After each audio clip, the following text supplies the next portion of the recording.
This video is brought to you by True Tales of Buried Treasure, the largest collection of old treasure magazines in the West. We're pleased to announce that we are now selling our physical magazines directly on our website. You can browse by magazine title or search for a particular issue using the search bar. To pay us a visit, please click the link in the description. Enjoy. The curtains were drawn tight at the windows of a lonely farmhouse in Johnson County, Missouri. To the casual passerby, nothing seemed unusual on that August evening in 1863.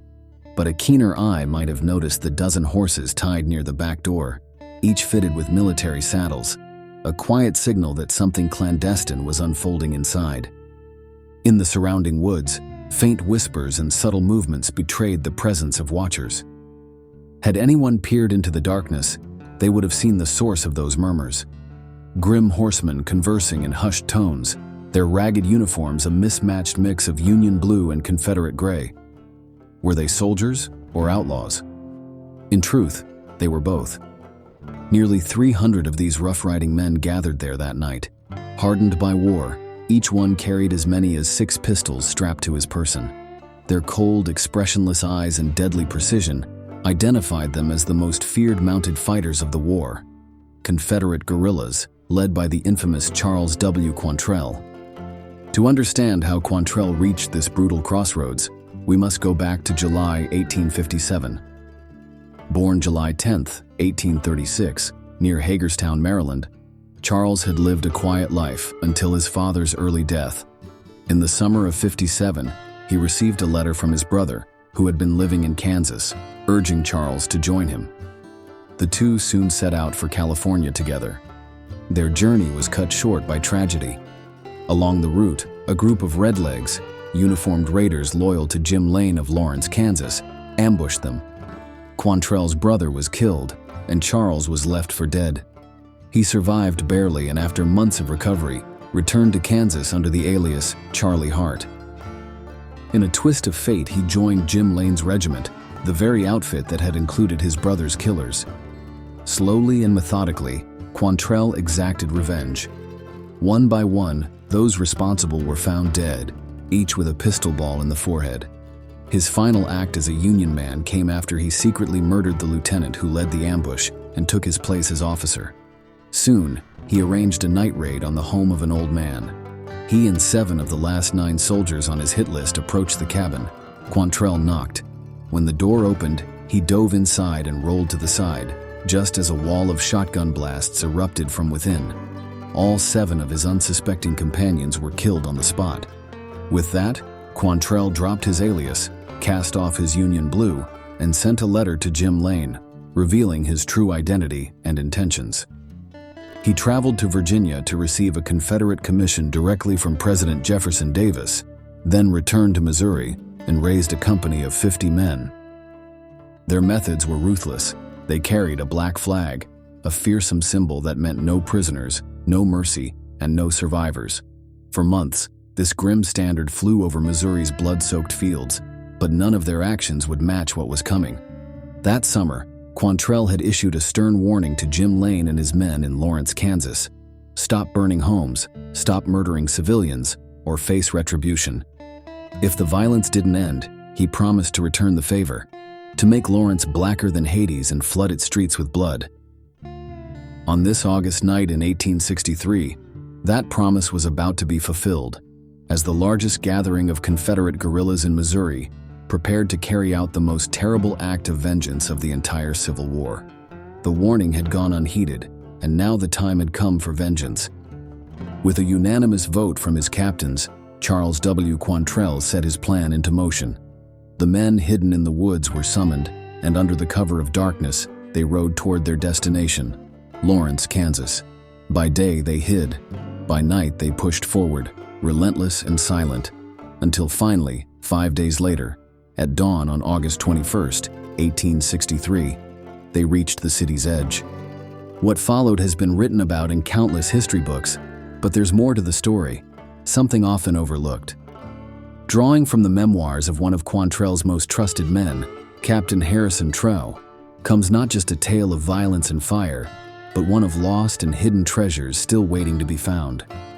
That morning, as sunlight broke over Lawrence, Cole Younger, who would later become a notorious outlaw, rode ahead to scout the town. He spotted a small encampment of about 75 Union soldiers at the edge of town and another group of around 400 across the Kansas River. All was quiet. No one suspected what was about to descend upon them. Then came the thunder.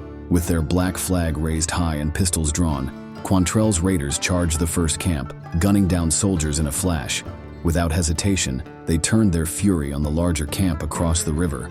But those troops did not rush to defend the town. Instead, they watched as the massacre began. Quantrell's men poured into Lawrence, hunting down every man they found. In the streets, in homes, in basements and closets. Women and children were spared, but the men of Lawrence were given no quarter. A group of 21 Union soldiers in the town center were wiped out almost instantly. Fires swept through the city, consuming 189 buildings by Tro's count. The death toll was staggering. Captain Trow estimated 1,000 men dead, not wounded, dead. Quantrell's own losses? Just 1 killed and 2 wounded.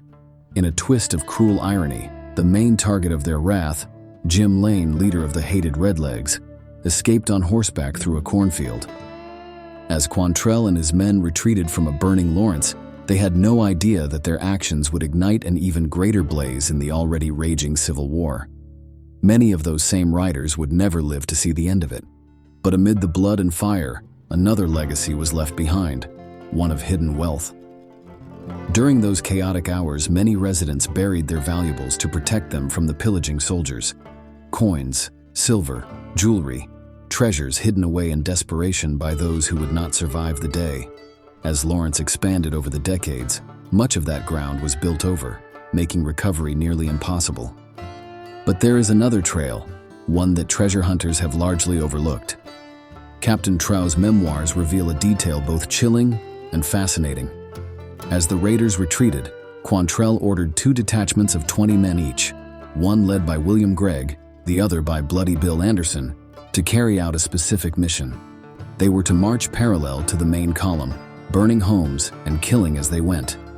In Trow's words, each was ordered to burn a swath as they marched back parallel with the main body and to kill in proportion as he burned. Old farmers who had taken up arms were shot down as a holiday frolic. This unforgiving farewell lasted for 12 miles.